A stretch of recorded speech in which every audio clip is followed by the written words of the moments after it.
بسم الله الرحمن الرحيم. مساء الخير، عاملين ايه؟ يا رب تكونوا بخير.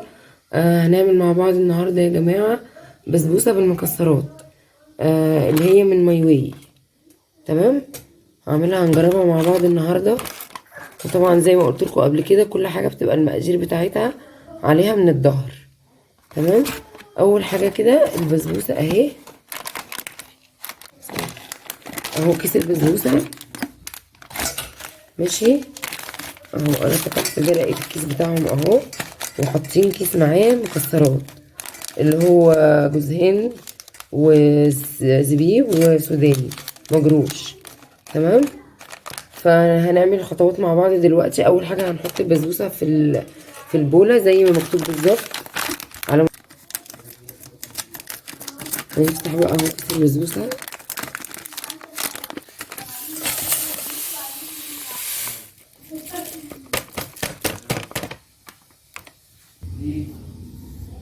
حطينا بقى كده اهو البسبوسه ده، دي البسبوسه اهو. وهنا 4 معالق ايه سمنه، اللي عندك بقى زبده او سمنه على زبده، اللي عندك حطيه 4 معالق. ماشي، هنحطهم ومعاهم كوبايه، يا اما كوبايه زبادي كامله، تمام، يا اما نص كوبايه لبن. فانا عندي اهو نص كوبايه بس ايه مش كامله قوي، فانا عندي الزبادي هحط كده معلقه اهو. يعني هكملها ايه، اكمل اللبن كده لحد ما تبقى نص كوبايه يعني مليانه اهو. انت لو عندك لبن بس ماشي، لو عندك زبادي بس ماشي. تمام. هننزل بقى اول حاجه اهو بالايه بالسمنه. هي زي ما قلت لكم قبل كده، الحاجات بتاعت مايوي دي احسن حاجه فيها ان هي بسرعه بتنجز في الوقت. يعني كلنا بنعرف نعمل برضو البسبوسه، الحلويات اللي هي الشرقي اللي بتتباع في مايوي، بس دي انجازا للوقت، يعني خصوصا اللي وقته ضيق بقى.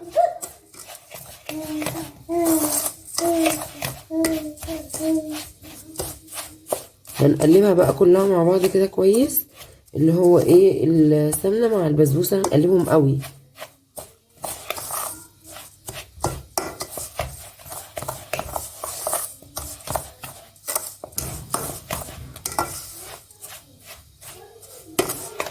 عملتها انا في بسبوسه بنكهه التمر، بس لسه هنزل لكم الفيديو. بس كانت بقى غامقه عن كده. بس دي فاتحه ازاي، دي والجوز هند بيبقوا فاتحين كده. بتاعت التمر عشان بالتمر لونها غامق بقى، لونها كده بني او بيج. والمفروض ان احنا عايزين عجينه متماسكه، ولا تبقى سايبه ولا تبقى ايه مفروله.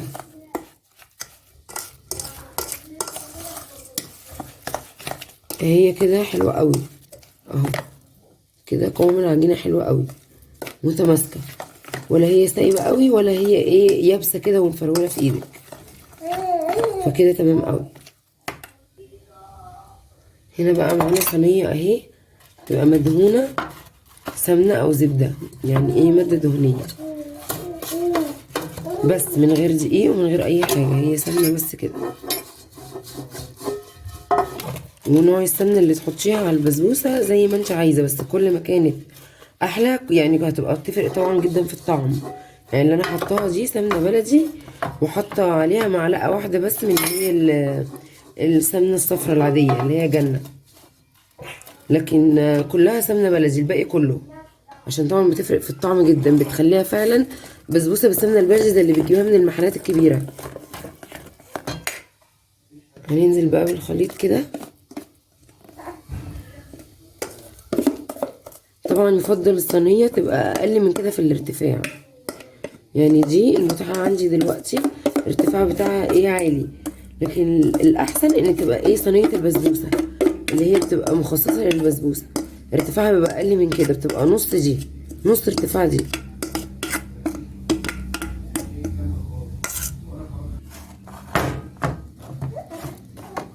بتفردي بقى كده البسبوسه اهي،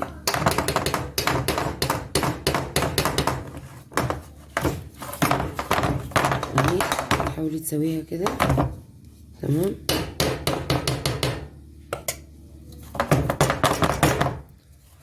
وايه ونرش بقى عليها ايه كيس المكسرات لو عايزه، لو مش عايزه بتخليها كده اهو. هنحط بقى ايه المكسرات، نجربها بما ان هي بسبوسه بالمكسرات، فايه نحط المكسرات برضو بتاعتهم. وانتي طبعا لو عندك وعايزه تزودي زودي، يعني موضوع اللي هو الحاجات اللي بتحطيها دي ترجع بقى اللي عندك والمتاح عندك واللي انتي بتحبيه. فاحنا حطيناها ايه بنجربها بتاعتهم هما بالظبط اهي. انا مش عايزه ازود من عندي اي حاجه تاني، انا عايزه اجربها زي ما هي كده بالظبط. تمام. هنحطها بقى في الرف اللي في الوسط على درجه حراره 180، ونسيبها من 25 ل 30 دقيقه ونرجع نشوفها مع بعض. هنجهز بقى كده مع بعض الشربات ماشي بتاع ايه البسبوسه بنفس برضو الطريقه بتاعتهم عاملينه. حطيت كوبايه سكر اهو، دي كوبايه تانية، كوبايتين سكر وكوبايه ونص ميه. تمام. هنحط بقى ايه كوبايه ونص ميه. حطينا ايه كوبايتين سكر، ونحط عليهم كوبايه ونص ميه اهو. تمام. ونحطهم على النار. هنا بقى حطينا ايه رفعنا اهو على النار. هنحط بقى ايه ليمونه، عصره ليمونه اهو، نص ليمونه. وهنسيبهم بقى لحد ما يغلوا، مش هنقلب ولا نعمل اي حاجه.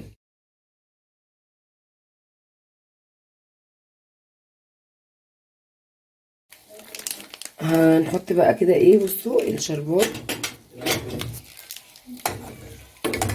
اهو، يعني هو بياخد من 10 دقايق لربع ساعه، هو ما يبقاش خفيف قوي ماشي.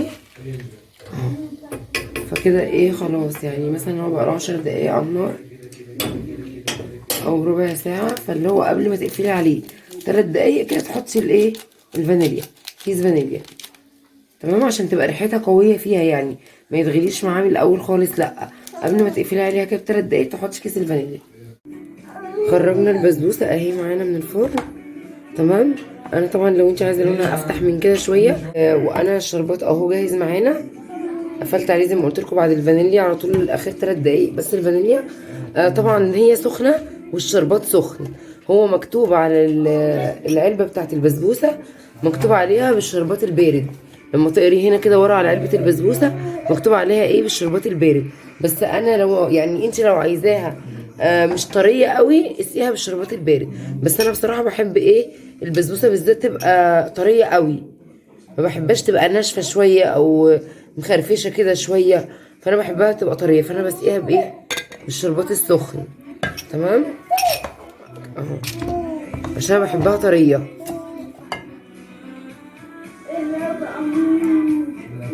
البسبوسه بالذات في الحلويات لما بتسقيها بشربات سخنه وهي طالعه سخنه بتطلع طريه معاكي، فعشان كده انا بحب ايه يبقى كله سخن بصراحه، لان هي البسبوسه حلاوتها في كده انها تبقى طريه، ما بحبهاش اللي هي بتبقى محرمشه دي. ماشي. وزعت كده شربات في كل مكان اهو. تمام. ما تقلقيش حتى لو الشربات كتير معاكي، حتى لو اكتر من كده البسبوسه بتشرب اي كميه شربات، فما تقلقيش لما تلاقي الشربات كتير كده. وساعات بعمله بمقدار بيطلع كمان اكتر من كده معايا، يعني المره دي ماشيه على مقادير بسبوسه ماي واي بالظبط. انا ساعات بعمله بيطلع شربات اكتر من كده، وتسيبيها بس شويه بتلاقيها شربت كل الشربات. فاحنا هنسيبها كده شويه وهغطيها ونرجع نقطعها مع بعض. هنا بقى ايه اهي يا جماعه سيبناها شويه. تمام. اتشربت الشربات بتاعها خالص اهو، مبقاش ليه اي اثر، كله اتشرب فيها طريه بصوا جميله. الشربات السخنه بيفرق جدا في موضوع ان انت لو عايزاها طريه. هنقطعها بقى كده.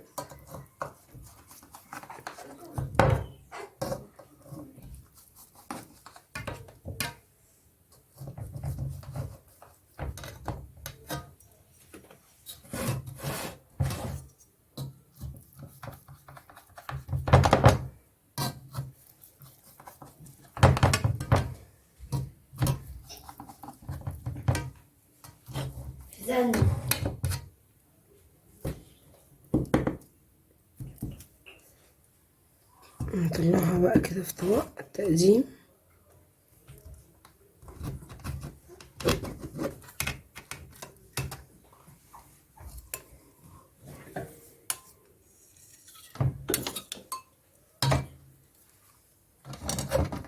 هي ايه شكلها حلو والقوام بتاعها جميل.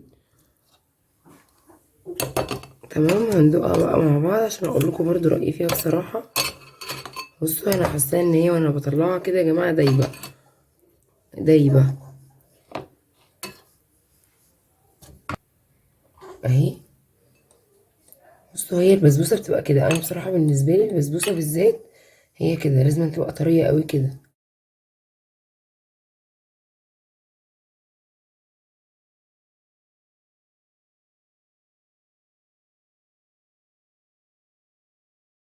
فحلوه جدا يا جماعه، جربوها وان شاء الله تعجبكم. دي انا قلت لكم عليها في الفيديو ان شاء الله اللي هينزل لكم بتاع الاسعار. دي 31 جنيه في ماي واي، وانا منزل لكم فيديو بكل اسعار ماي واي، وهنزل لكم الفيديو ان شاء الله قريب. فجربوها ويا رب تعجبكم، يا رب يكون الفيديو عجبكم. لو عجبكم اضغطوا لايك واشتركوا في القناه، واستنونا في فيديو جديد ان شاء الله.